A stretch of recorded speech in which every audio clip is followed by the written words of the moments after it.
മക്കളുടെ പ്രായമല്ലടാ. ഇനി നോക്കണ്ട.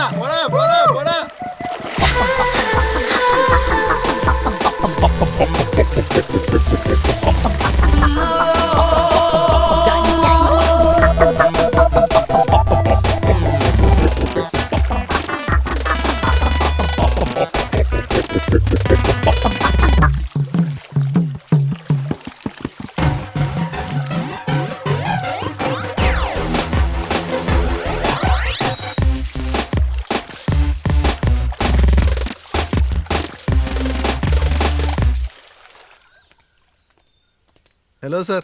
എന്താ ഒരു ചുറ്റിക്കളി? അല്ല സർ, ഇവന്റെ പെങ്ങൊക്കെ വട്ടായി, അതിനെ പറ്റി പറയായിരുന്നു. നിങ്ങൾ ഫ്രീ ആണെങ്കിൽ നാളെ ഒരിടം വരെ പോണമായിരുന്നു. ഷുവർ സർ, ഫ്രീ ആണ്. അപ്പോ രാവിലെ. Okay sir. Right sir. എന്തുവാടേ? എന്നെ മെന്റൽ ഹോസ്പിറ്റലിൽ കൊണ്ടുപോകാനാ. ആ പയ്യനെ പറ്റി പിന്നീടൊന്നും അന്വേഷിച്ചില്ലേ? ഇല്ല സാർ, സാന്ദ്രയ്ക്കും അതിനോട് വലിയ താല്പര്യമില്ലായിരുന്നു. ഒരിക്കൽ ചതിക്കപ്പെട്ടതല്ലേ, വീണ്ടും. ശരിയാ, ഇന്നത്തെ കാലത്ത് ആരെയും വിശ്വസിക്കുക. വേറെ എന്തെങ്കിലും ആലോചിക്കായിരുന്നില്ലേ? ആ സംഭവത്തിന് ശേഷം സാന്ദ്രയ്ക്ക് വല്ലാത്തൊരു ഏകാന്തതയായിരുന്നു. ഇവിടെ വന്നതിൽ പിന്നെ നല്ല മാറ്റമുണ്ട്. ഓ അങ്ങനെയോ? എന്താ സാന്ദ്ര?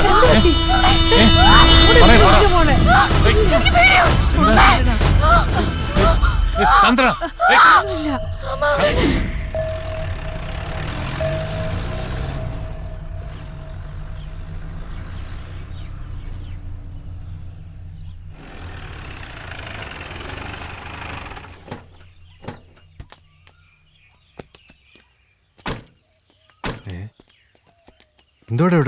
കൊട്ടാരം കണ്ടറിഞ്ഞു. ലൈഫിൽ മാതാപിതാക്കൾ ഉപേക്ഷിച്ചു പോയ ഒരുപാട് കുട്ടികളുണ്ട് ഇവിടെ. ഫാദർ ഡൊമിനിക് അവർക്കൊരു ആശ്വാസമാണ്. പിന്നെ ഞാൻ സമ്പാദിക്കുന്നതെല്ലാം ഇതുപോലുള്ള ഓർഫനേജിനും കുട്ടികൾക്കുമാണ്. ഇവർക്ക് വേണ്ടിയാണ് ഞാൻ ജീവിക്കുന്നത് തന്നെ.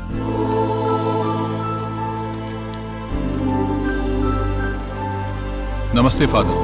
ഈശോ മിശിഹായ്ക്ക് സ്തുതിയായിരിക്കട്ടെ. ഇപ്പോഴും എപ്പോഴും സ്തുതിയായിരിക്കട്ടെ. തന്നെ ഞാൻ അന്വേഷിക്കായിരുന്നു. ഇവിടെ ബഡ്ജറ്റ് കാലിയായി.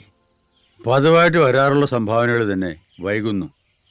അതിനെന്താ ഫാദർ, നാളെ തന്നെ എത്തിച്ചേക്കാം.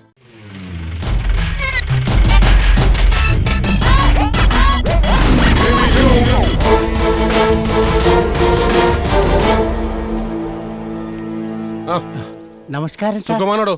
സുഖമാണ് സാർ. സാർ ഇവിടുന്ന് മറ്റു സ്ഥലത്തേക്ക് മാറാൻ കൊടുത്തു, നമ്മളെയൊക്കെ മറക്കാൻ കൊടുത്തു. മാറി വരുന്ന ഭരണപക്ഷവും പ്രതിപക്ഷവും നമ്മളെയൊക്കെ തട്ടിക്കളിക്കല്ലേ. ഇന്ന് ഇവിടെയാണെങ്കിൽ നാളെ മറ്റൊരിടത്ത്.